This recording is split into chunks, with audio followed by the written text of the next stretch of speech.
কোরআনের আয়াত দিয়ে তাবিজ দিলেও হারাম না। হারাম না বলে হারাম না। আমাদের নবী তাবিজ করে নাই বলি বিদাত শুনে না, তাদের রুজ বলে হারাম না। এটা হচ্ছে পথভ্রষ্ট। এরা যারা এটা বলে পথভ্রষ্ট। কোরআনের আয়াত দিয়ে তাবিজ বানানো জায়েজ নেই, হারাম, কোনো সন্দেহ নেই। কারণ এই তরিকা আমার নবী শিক্ষা দেন নাই, এই তরিকা সাহাবায়ে কেরাম শিক্ষা দেন নাই তাবিজ বানানো। বুঝলেন না কথাটা? এই তাবিজ শব্দটা একটা কি করছে ওরা, সালাকি করছে। ওরা তাবিজেরে মানে মাদুলিকে তাবিজ বানাইছে। মাদুলি বুঝলেন না? এই পোটলার ভিতরে যেটা দেয় এইটা, আর তাবিজ হচ্ছে আউযু বিকালিমাতিল্লাহি তাম্মা বলে ফু দেয়া। এরা কি করছে, দুইটা একসাথে করে করছে, দুটো ভিন্ন জিনিস। কিন্তু একটা হলো আউযু বিল্লাহি মিনাশ শাইতানির রাজিম বলা, এগুলো তাবিজ মতো, তাবিজ। কিন্তু যেগুলি পোটলার ভিতরে ঢুকাচ্ছে এটা তাবিজ না, এগুলি হচ্ছে তামিমা বলে। এগুলি তামিমা বলে। বাংলা ভাষা এটা সবই একসাথে করে বলছে, সব তাবিজ বানাই করছে, যাতে করে এরা ভুল বুঝতে পারে। এরা ভুলের উপর আছে। তাবিজ অবশ্যই কোরআন দিয়ে দিলেও হারাম। আর যদি মনে করে নিজে নিজে পোটলা কাজ করে তাহলে শিরিক। বুঝে আসছে? ছোট শিরিক বড় শিরিক হতে পারে, কিন্তু কোরআন আয়াতের কারণে না। কোরআন আয়াত দিয়ে তাবিজ দেওয়াটা হারাম, এই সিস্টেমে তাবিজ দেওয়াটা হারাম। কোরআন নিয়ম হচ্ছে মাদুলি দেওয়াটা হারাম, কিন্তু কোরআন আয়াত দিয়ে ফু দেওয়া যায়। কোরআন আয়াত দিয়ে ফু দিবে, এটা হলো রুকিয়া সারাইয়া বলে, এটা জায়েজ আছে। যে কোনো জায়গা দিয়ে ফু করে ফু দিতে পারবে, এটার জন্য মাসুর হওয়া জরুরি না, অর্থাৎ কোরআন সুন্নাহ থাকা জরুরি। কিন্তু তাবিজ বানানো কোনোভাবে জায়েজ নেই। তাবিজ বানানো কখন কোনো তাবিজ শিরিক, কোনো তাবিজ ছোট শিরিক, আর কোরআন দিয়ে দিলে সেটা হারাম।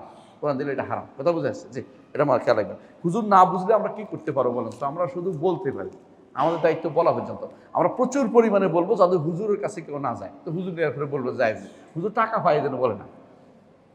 কারণ এক একটা তাবিজে অনেক টাকা। সুবহানাল্লাহ, আপনি আশ্চর্য হবেন। একজনে শাইখুল ইসলাম মুহাম্মদ আব্দুল ওয়াহাবের বই অনুবাদ করছে, কত বড় জালিম। অনুবাদ করে শেষে আইসা তাবিজের উপরে একটা চাপটা এটা যোগ করে দিছে।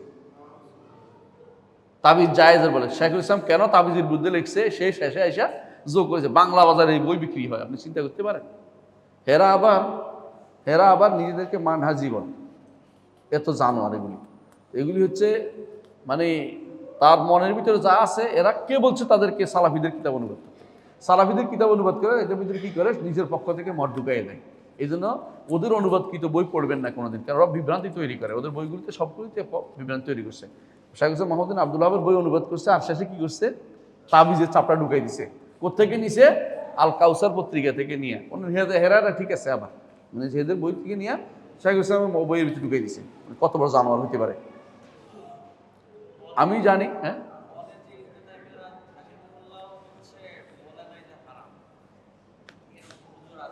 না না না, ইবনে তাইমিয়া হারাম হারাম বলে নাই। শব্দ হচ্ছে, সমস্যা হচ্ছে, শোনো, সমস্যা হচ্ছে তাবিজ নিয়ে।